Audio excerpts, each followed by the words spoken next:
그 기상학에서는 여름을 평균 기온이 20도 이상이면 여름으로 정해야 한다고 합니다. 지구 온난화로 여름이 더 길어지고 있는데 1990년도에는 여름 기간이 113일이었는데 10년대에는 126일, 그리고 앞으로 2070년대에는 152일 된다고 합니다. 금년에는 5월 11일부터 여름이 시작되었다고 그러는데 아마 9월 중순까지 계속되지 않겠습니까? 그러면 지금 여름이 한 4개월, 보통 예전에는 그전에는 우리 보통 알기로는 6, 7, 8, 3개월이 여름이라고 했는데 이제는 그게 아니라 보통 여름은 4개월이다. 이제 더 있으면 또 5개월까지 될 수 있다는 얘기입니다. 점점 온난화된다는 그런 얘기죠. 사실 그 봄, 여름 되기 전에 가뭄이 몹시 와서 저는 그냥 앞뒤 정원에 물 주느라고 얼굴이 새까맣게 탄, 여름 되기 전에 이 햇빛에 다 거슬려 버렸는데 어쨌든 굉장히 여름 날씨가 덥습니다. 금년에도 몹시 덥다고 그러는데 여러분 잘 기억하시고 은혜의 삶을 사시기를 바랍니다. 정신분석자 학자인 웨인 다이어는 이렇게 말합니다. 인간은 스스로 항상 질문하며 살아야 된다 그럽니다. 여러분은 생일이 언제라고 생각하십니까? 보통 생각하기를 내 부모님이 나를 낳아주신 날, 이 땅에 태어난 날이 바로 생일이다 그렇게 생각을 합니다마는, 그러나 사실 그것은 온전한 생일이라고 할 수가 없습니다. 진짜 생일은 스스로 나는 누구인가 라는 질문을 하게 되는 날이라는 거죠. 나는 누구인가. 그때부터 진정으로 내가 나 되는 것입니다. 그래서 다이어 박사는 말합니다. 사람은 두 가지 질문을 하며 살아야 된다. 하나는 나는 누구인가 하는 것이고, 또 하나는 나는 나 자신을 어떻게 생각하고 있는가 하는 것입니다. 이 두 가지 질문을 하며 살아야 된다는 거예요. 이 질문이 없다면 그냥 사는 것이라는 거죠. 배고프니 먹고, 졸리니 자고, 먹어야 되겠으니 또 나가 일하고, 이걸 온전한 인간이라고 할 수 없다는 거죠. 인간이라면 적어도 내가 누구냐, 나는 어떤 사람이라고 생각하고 있는가 라는 생각을 스스로 하면서 할 수 있어야 된다는 겁니다. 좀 더 멀리는 모든 사람들이 나를 누구라고 생각할까, 어떤 사람이라고 기억되게 될까 라는 생각을 하면서 하루하루를 살아갈 수 있어야 된다는 겁니다. 그래야 비로소 사람다운 생을 살아갈 수 있다는 거죠. 이런 인간관계라는 것은 통합하면 딱 세 가지로 요약할 수가 있어요. 첫째는 운명론인데요. 이런저런 생각할 것 없이 그냥 태어났으니까 사는 것이고, 배고프니까 먹고, 병들었으니까 죽는 것 아니겠는가. 그냥 모든 것을 운명으로 돌리는 것입니다. 불교에서는 이를 가리켜서 업보라고 그러죠. 그러니까 철학자 하이데거는 이것을 던져진 인생이라고 했습니다. 다시 말하면 나는 자유가 없다. 내게는 자유가 없어. 나는 내가 세상에 태어나고 싶어서 태어나는 것도 아니고, 살고 싶어 사는 것도 아니고, 그대로 주어진 생을 살다가 그냥 가는 사람이다 라는 생각을 한다는 거죠. 그야말로 운명론적 세계관입니다. 그러니까 생각은 많이 할수록 피곤하다, 생각 없이 살아야 한다, 이런 걱정 저런 걱정 하다 보면 끝이 없다, 세상이 어떻고 나라가 어떻고 해봐야 아무 소용이 없다, 그런 복잡한 생각하면서 살 것 없다, 어차피 내 생각은 이것뿐이다, 그러니까 이대로 살다 가는 것이다 라는 그야말로 운명론입니다. 내 운명에 맡기고 그럭저럭 살아간다는 그런 얘기입니다. 둘째는요, 이 세상은 보상으로 주어진다는 것입니다. 내가 한 대로, 내가 심은 대로 거둔다는 것이죠. 선을 심으면 복을 거두고 악을 심으면 저주를 거둔다는 그런 얘기입니다. 모든 것은 나의 나됨의 생활에서 온다는 것입니다. 전부가 보상이라는 거예요. 나는 보상을 누리며 살아가면 된다, 그런 얘기입니다. 그게 율법적이죠. 셋째로, 모든 것은 은혜로 주어진다는 것입니다. 은혜로 주어지는 것이다. 우리가 하는 일도 있고 노력하는 일도 있지만 다 별것 아니고 전부가 다 은혜로 주어지는 것이다. 하나님의 은혜로 주어지는 것이라는 겁니다. 오직 은혜 안에 우리는 살아가고 있다는 그런 얘기입니다. 오직 은혜 안에. 우리 기독교에서는 은혜라는 말을 참 많이 합니다. 은혜, 즉 카리스인데 율법적 관계에 대한 반대말로 쓰이는 것입니다. 갈라디아서와 로마서에 보면 사도 바울이 열심으로 이것을 변명하는 것을 보게 되죠. 변증합니다. 하나님의 은혜, 철저하게 우리 하나님의 은혜로 살아간다는 그런 얘기입니다. 여러분, 나를 율법적 관계에 두고 생각하면 나는 어떤 존재입니까? 또한 은혜로 생각하면 나는 어떠한 존재인가 하는 것을 한번 깊이 생각해 보십시다. 아주 중요한 문제입니다. 우리는 율법으로부터 벗어나서 은혜 안에 살아야 합니다. 적어도 예수를 믿는 사람이라면, 하나님을 섬기는 사람이라면 우리는 은혜 아래 사는 존재임을 확신하며 살아야 될 것입니다. 은혜라는 것은 거저 주인다는 것입니다. 율법으로부터 벗어나서 은혜 안에 살아야 된다는 것, 거저 주시는 은혜를 받아 누리는 것입니다. 나의 생활과 나의 능력, 나의 노력과 생활 상관없이 말입니다. 그냥 거저 주시는 것, 누가? 전능하신 하나님이 우주 만물을 창조하시고 주장하시는 그 하나님이 거저 주시는 그것을 받아 누리며 살아가는 존재라는 얘기입니다. 보상으로 주는 것이 아니라 거저 주시는 것, 이것이 바로 은혜라는 얘기입니다. 그러면 은사는 뭡니까?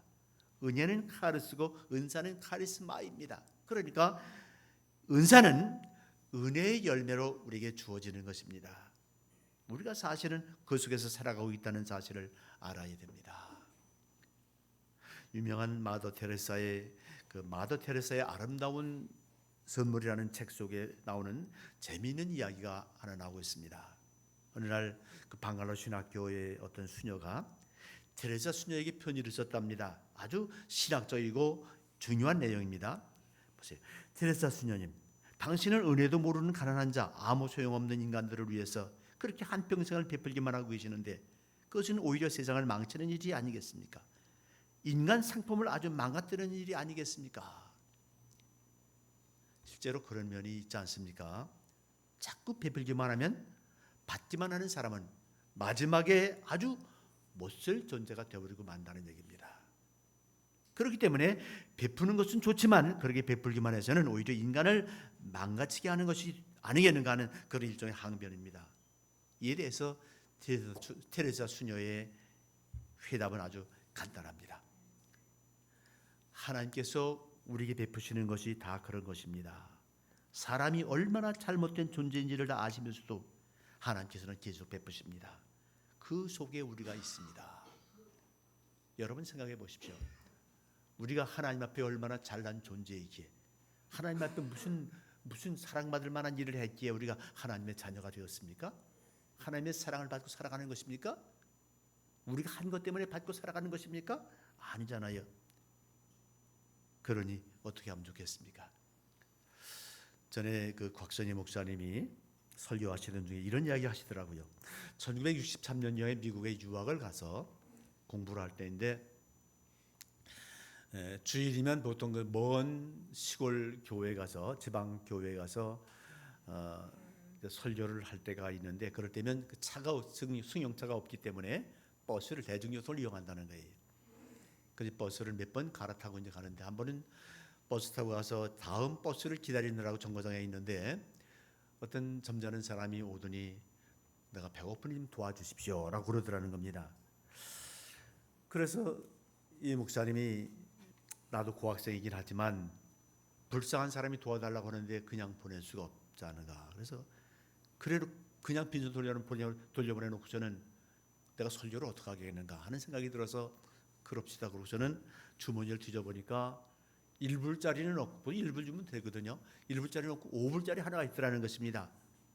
내가 지금 그걸 주기는 좀 아깝다는 생각이 들었지만은 그래도 할 수 없이 그 5불을 그 사람에게 줬다는 거예요. 그랬더니 그 사람이 기대 이상으로 많은 돈을 받아서 그런지 땡큐, God bless you 하면서 인사를 하고서는 갔다는 겁니다. 그러자 웬 신사람이 한 사람이 다가오더니 당신 지금 뭐 하는 거냐? 라고 하더라는 겁니다. 저 사람 좀 배고프니 도와달라고 돈 좀 줬습니다. 그랬더니 이 신사분이 지금 상대자가 목사인지도 모르고 말입니다. 일장 설교를 하더라는 겁니다.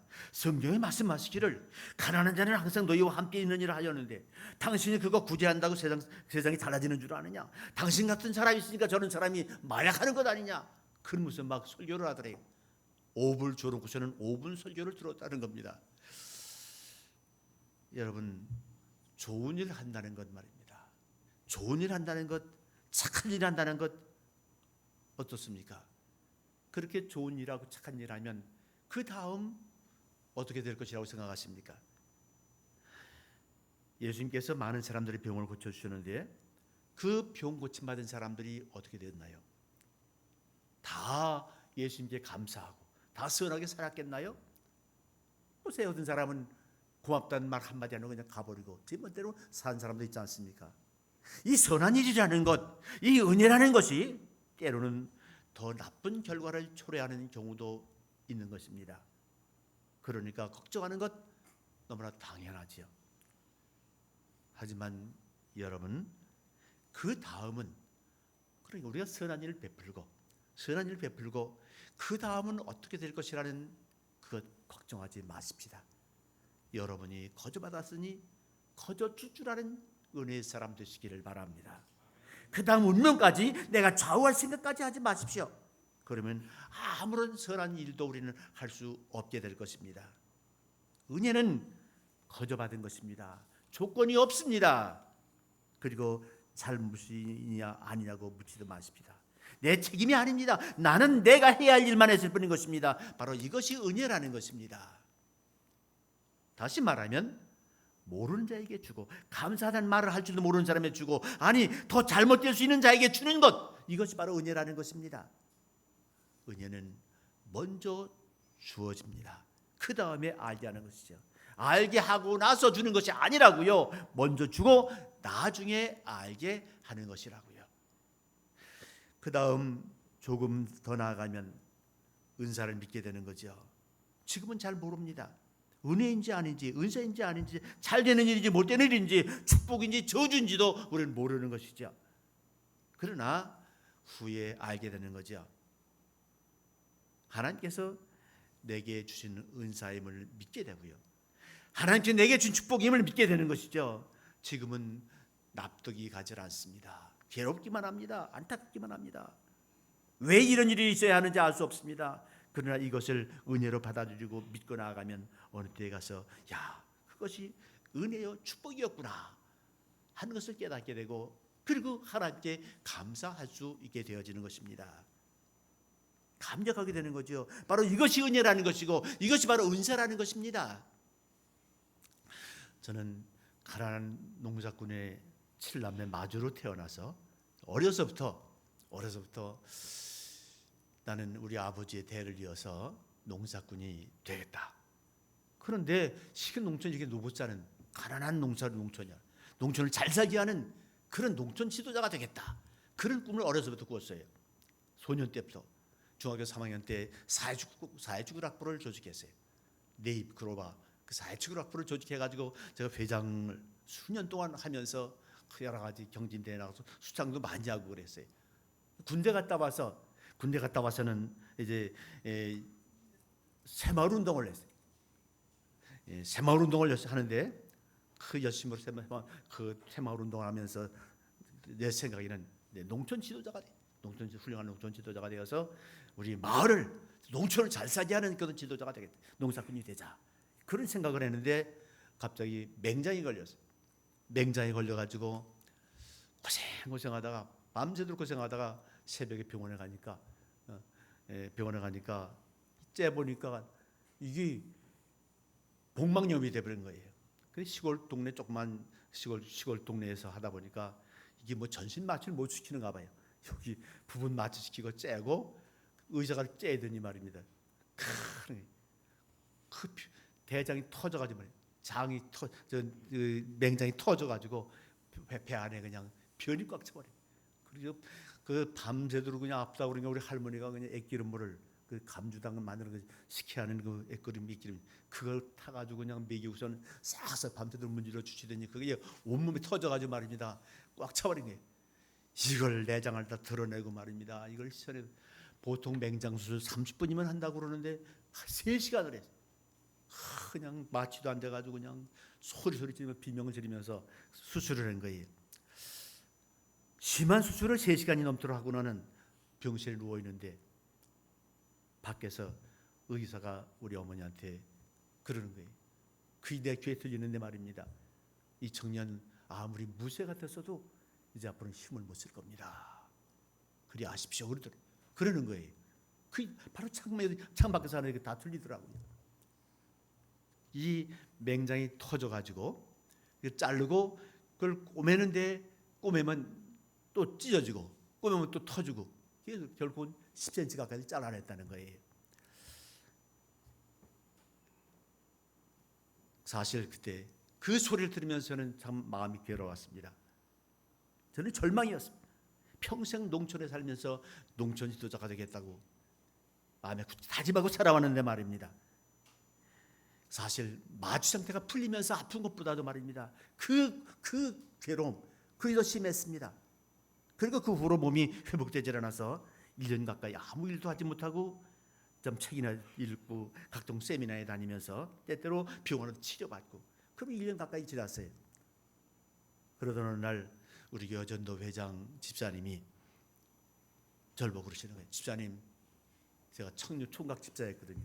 집사님, 만약 집사님이 목사가 되겠다면 내가 뒷바라지를 하겠습니다. 그분이 우리 동네 초등학교 교장선생님 사모님이었습니다. 그 후로 신학교에 다니게 되었고 그때서야 비로소 하나님께서 나의 꿈을 뒤집기 위해서 맹장염에 복막염까지 그래가지고 수술하게 하셨다는 것을 깨닫게 되죠. 뒤늦게 공부를 하게 하셨으니 한순간도 한눈 팔 수가 없었고요. 열심히 공부했고 목회도 감사하면서 최선을 다해 좀 청지기의 직을 감당했습니다. 고향 김포의 김포교회의 청빙을 받고는 선지자가 고향에서 대접을 못 받는다는 예수님 말씀을 생각하면서 안 가겠다고. 제가 목회하는 일산에서 목회할 때인데 그때는 한 200명, 한 150명 정도 명 되는 교회인데 김포는 한 250명 정도 모이는 교회였거든요. 그러나 그 교회를 너무나 잘 알고 가봐야 고향에서 대접도 못 받는다는 주님의 말씀대로 이거 인정 못 받을 것 같아요. 안 가겠다고 한 2시간 이상 신경이라다 장로님들하고 신경이라다가 마지못해 그냥 고향 교회를 끌려가서 거기서 목회를 했는데요. 그 말씀, 선자가 고향에서는 대접을 못 받는다는 그 주님의 말씀을 곱씹으면서 믿음으로 열심으로 목회했는데 참 오히려 보람 있게 목회를 할 수 있었고요. 은퇴할 때 관공서를 비롯한 고향의 많은 선후배들의 축하를 받으면서 교회 120년 역사 중에 첫 번째 원로 목사로 은퇴를 할 수 있었습니다. 그렇습니다. 은사를 다 알고 사는 것이 아닙니다. 내가 얼마나 큰 하나님의 은혜를 받고 있다는 것을 알고 사는 것이 아니라고요. 은혜를 받고 은사를 받고 저 먼 훗날에 조금씩 깨달으면서 하나님께 감사하며 사는 것이라고요. 지금은 모르지만은 먼저 주시고 뒤에 깨닫게 하신다는 사실을 여러분 기억하시기를 바랍니다.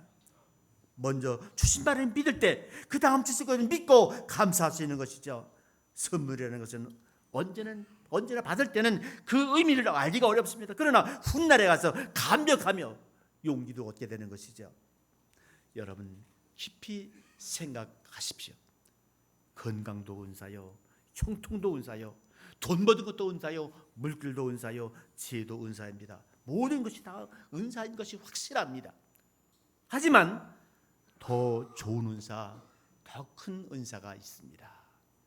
그것은 정신적인 것이요 신령한 것입니다. 물론 뭐 열심으로 좋은 직장에 다니게 되는 것도 감사, 돈을 많이 버는 것도 감사한 일이고요. 참 좋은 지혜를 받아 누리는 것도 큰 은사인 것이 사실입니다. 그러나 그런 것들보다도 말입니다, 더 귀한 것이라는 것은 정신적이고 신령한 것이라는 겁니다. 내 성품에 오는 것. 그런데 이 문제는 벌써 다 받았다는 것이. 내 마음에, 내 속에 오는, 내 몸에 오는 것은, 내 성품에 오는 것은 벌써 받은 것입니다. 그걸 내가 모르고 있죠. 벌써 은혜를 내가 받았는데 말입니다, 그걸 모르고 살아간단 말입니다. 여러분, 어느 것이 더 큰 것입니까? 극단적으로 말해서 부자가 되는 것이 큰 축복입니까? 겸손한 사람이 되는 것이 더 큰 축복입니까? 능력 있는 사람이 되고 출세하는 것이 축복입니까? 아니면 믿음의 사람이 되는 것이 더 큰 축복입니까? 은사를 똑바로 분별하고 살아야 됩니다. 하나님께서 주시고자 하시는 은사가 어디에 있는지를 우리는 확실히 알고 살아야 됩니다. 벌써 받았는데 내가 모르고 있을 뿐이, 아니 하나님께서 주시려고 하시는데 내가 그것을 깨닫지 못합니다. 은사 가운데 최대의 은사, 더 큰 은사를 하나님께서 우리에게 주시려고 하십니다.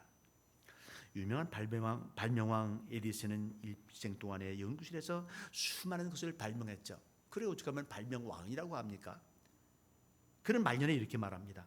내가 이렇게 할 수 있던 비결은 하나, 내가 귀머거리였기 때문이다. 나는 귀머거리였기 때문에 복잡한 거 싫다. 들으려고 해도 들리지 않는다. 그래서 나는 한눈 팔지 않고 내 연구에 몰두할 수 있었다. 결국 에디슨에게는 귀머거리가 놀라운 은사였다는 것입니다. 우리가 부르는 찬송 가운데 예수를 나의 구주 삼고 또 인내하신 구세주야 하는 귀한 찬송가가 있죠. 그 찬송이 있는데 이 찬송은 크로스비 할머니가 작곡한 것들입니다. 지은 찬송입니다. 그분의 찬송이 우리 찬송가에만 무려 17곡이 들어있습니다. 이 크로스비 할머니도 중년에 소경이 되었어요. 의사가 이렇게 말합니다. 당신은 아무래도 시각장애인이 되겠습니다. 그 소리를 듣고 이분이 이렇게 말했답니다. 오 하나님, 저를 이렇게 소경으로 만들어주시니 감사합니다. 이 사실 일반 사람으로서는 상상할 수 없는 감사죠. 저를 이렇게 소경으로 만들어주시니 감사합니다. 그리고 저는 말입니다, 세상 것을 보지 않고 하나님 나라를 보게 해주셨으니 감사하다면서 감사 생활을 살아가는데, 그렇게 하니까 시상이 막 터져나오기 시작해서 일생 동안에 찬송가를 4,000곡이나 지었다는 거예요. 세계적으로 가장 많이 불리는 찬송가가 거의가 이분이 지은 거라는 겁니다. 세상을 보는 눈을 하나님이 거둬가시고선 신령한 세계를 보는 눈을 그분에게 주셨다는 것입니다. 이것이 은사인 것이죠. 은사의 실제적인 뜻을 우리가 분명히 알아야 합니다. 여러분, 그러면 최고의 은사, 그야말로 최고의 은사가 여러분 무엇이겠습니까? 하나님께서는 언제나 가장 큰 것을 하나님의 자녀들에게 주시려고 하십니다.